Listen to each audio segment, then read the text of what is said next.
Commentaire de Charles Andrew Coates, sur le livre de l'Apocalypse de Jean. Chapitre 13. Le chapitre 13 du livre de l'Apocalypse nous montre les deux grandes formes que prendra le pouvoir du mal pendant la dernière demi-semaine des 70 semaines de Daniel. C'est par ces deux bêtes que seront trompés ceux qui habitent sur la terre et que les saints seront persécutés et mis à mort.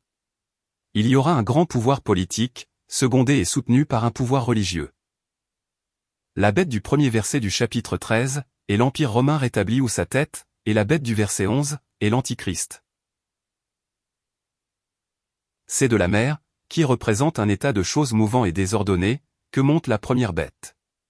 Ce sont de telles conditions qui donneront l'occasion de rétablir l'Empire romain par la puissance satanique. Les puissances qui existent actuellement sont ordonnées de Dieu. Par suite de la faillite d'Israël, Dieu ordonna que le gouvernement de la terre fût divisé en 4 empires des nations, babyloniens, médo-persans, grecs et romains. Et cela, selon ce qui est dit prophétiquement, dans le songe relatif à la grande statue de Nebuchadnezzar, au chapitre 2 du livre de Daniel. L'unité de l'Empire romain est détruite depuis longtemps, et les hommes pourraient douter que celui-ci pût être un jour rétabli. Mais il montera de l'abîme, et recevra son pouvoir du dragon, de sorte que lorsqu'il apparaîtra, les saints ne lui devront ni fidélité ni respect. Il a cette tête, qui est une terrible sorte de perfection. Car il a sur ses têtes des noms de blasphème. Sa capacité d'exécuter ses desseins est caractérisée par le blasphème. Sa puissance d'exécution est représentée par ses 10 cornes. La description faite de lui au verset 2 du chapitre 13 montre qu'il a une certaine ressemblance avec les empires précédents, décrits en Daniel chapitre 7. Je suppose qu'il réunira et combinera en lui-même les traits du mal qui se trouvaient en eux. La bête apparaît au verset 3, avec une plaie mortelle qui avait été guérie. L'Empire romain a eu une plaie mortelle. On pourrait à peine penser que sa suprématie impériale pût être jamais restaurée. La diffusion des principes démocratiques semblerait avoir mis hors de question le rétablissement de l'impérialisme. Mais je pense que les forces qui agissent dans le sens de l'anarchie donneront lieu au retour de l'impérialisme. Quand tout sera incertitude et confusion, la terre entière sera disposée à accueillir l'avènement d'une puissance qui paraîtra assez forte pour faire sortir l'ordre du chaos et capable d'exercer un contrôle qui amène l'unité. Et ce qui est infiniment plus triste à penser, c'est qu'un monde apostat sera disposé à rendre hommage à un pouvoir qui blasphème contre Dieu et persécute ses saints. L'Empire romain apparaîtra d'une manière si extraordinaire que la terre tout entière sera dans l'étonnement. On lui rendra hommage, de même qu'au dragon, qui lui donne le pouvoir. Seuls les élus de Dieu, ceux dont le nom a été écrit, dès la fondation du monde, dans le livre de vie de l'agneau immolé, ne rendront pas hommage à ce pouvoir impérial blasphématoire. Chapitre 13, verset 8.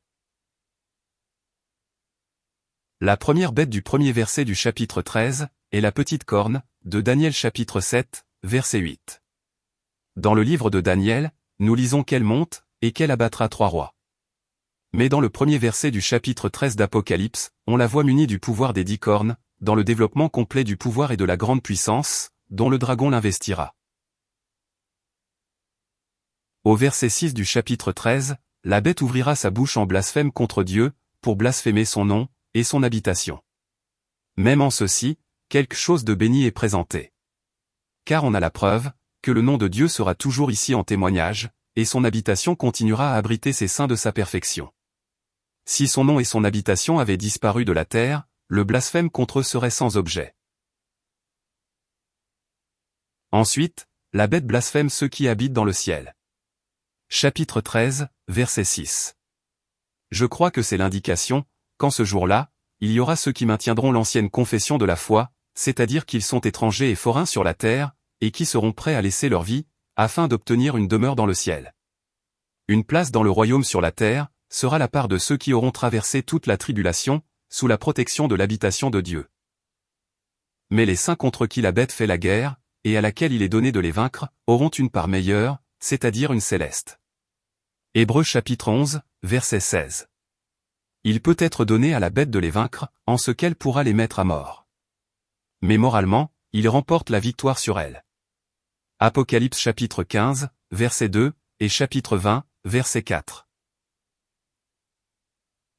Ainsi, il y aura des saints qui traverseront toute la tribulation, afin d'être ici-bas en témoignage, à la protection de l'habitation de Dieu.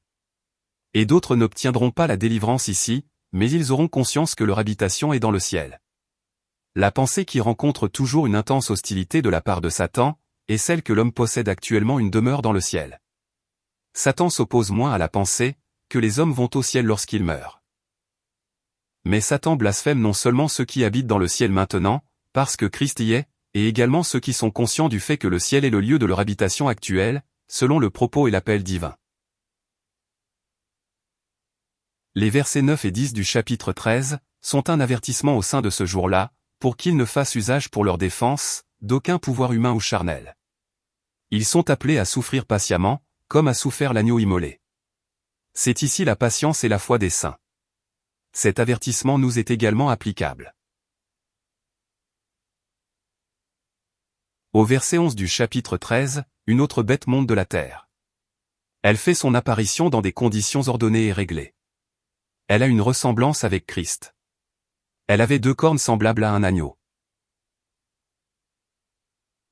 Et elle fait de grands miracles. Verset 13. Elle paraît avoir des lettres de créance convaincantes, et toute son influence a pour but, d'amener les hommes à rendre hommage, à la première bête et à son image, et à porter une marque de leur fidélité. Verset 16. C'est un chef religieux, établissant son influence par des miracles, afin que les hommes rendent hommage à la première bête, et portent son empreinte morale. Elle fait même descendre le feu du ciel sur la terre, devant les hommes, et dit à ceux qui habitent sur la terre, de faire une image à la bête. Et il lui fut donné de donner la respiration à l'image de la bête, afin que l'image de la bête parlât, et qu'elle fit que tous ceux qui ne rendraient pas hommage à l'image de la bête, fussent mis à mort. Verset 15. Ceci correspond, jusqu'à un certain point, à l'image que fit Nebuchadnezzar, au chapitre 3 du livre de Daniel. Mais elle est accompagnée de grands miracles, qui séduisent ceux qui habitent sur la terre. Rien en effet, ne pourrait être plus solennel que de voir, que les mêmes mots, miracles et signes et prodiges, sont employés au sujet de l'Antichrist, en 2 Thessaloniciens chapitre 2, verset 9, et en Actes chapitre 2, verset 22, au sujet du témoignage que Dieu rendit au Seigneur Jésus. Je ne doute pas que cette seconde bête soit le roi d'Ésaïe chapitre 30, verset 33, d'Ésaïe chapitre 57, verset 9, et de Daniel chapitre 11, et verset 36. Celui qui viendra en son propre nom, et qui habitera à Jérusalem, l'Antichrist qui niera le Père et le Fils, et qui s'oppose et s'élève contre tout ce qui est appelé Dieu, ou qui est un objet de vénération, en sorte que lui-même s'assiera au temple de Dieu, se présentant lui-même comme étant Dieu. 2 Thessaloniciens chapitre 2, verset 4.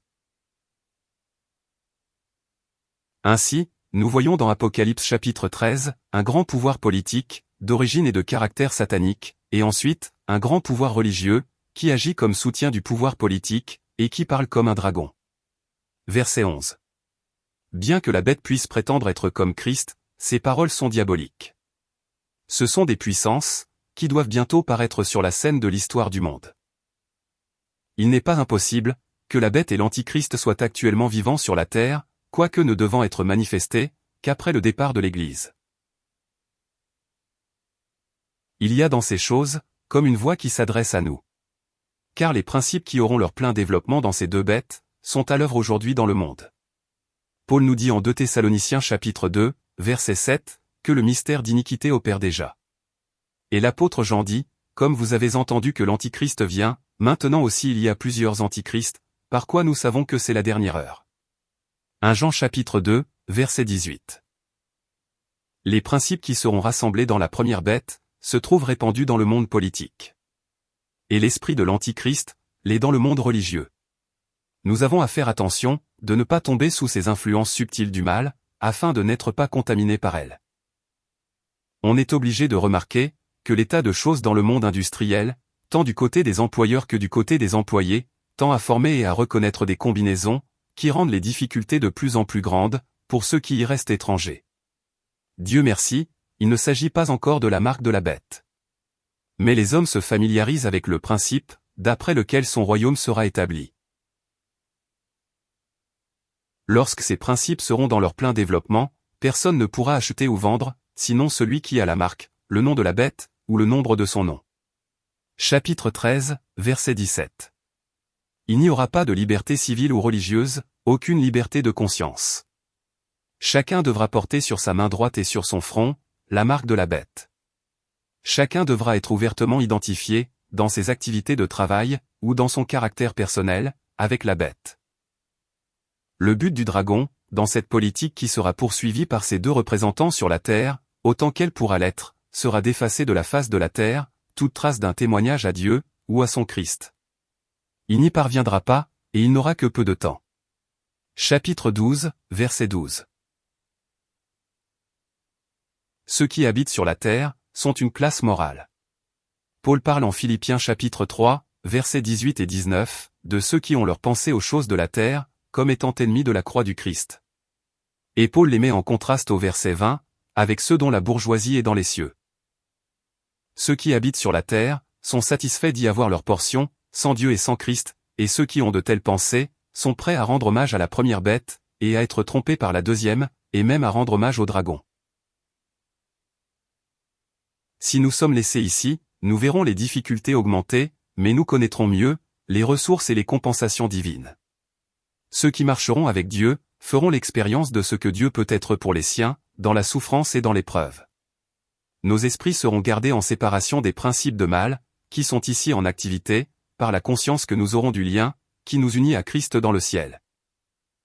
Il est possible que Dieu permette, que nous nous trouvions dans des circonstances, qui nous enseigneront la valeur des psaumes, à trouver notre ressource en Dieu, en face de grandes difficultés extérieures, tout en conservant en pensée et en affection, l'esprit de la période actuelle de grâce, ainsi que l'esprit des fils, en relation avec Dieu.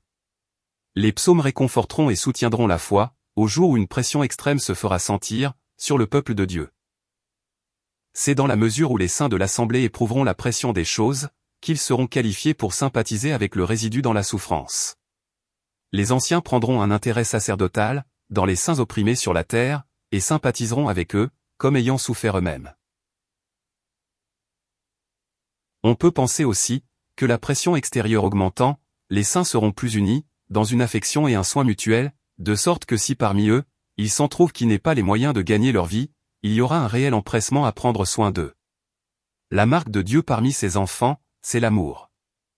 Bientôt la marque de la bête caractérisera le monde, mais la marque de Dieu, la nature divine en activité, doit caractériser les saints.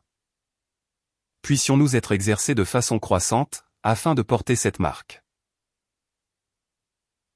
Le nombre de la bête sera compris du sage, quand celle-ci apparaîtra. Mais en attendant qu'elle apparaisse, les spéculations ne sont pas d'une grande valeur.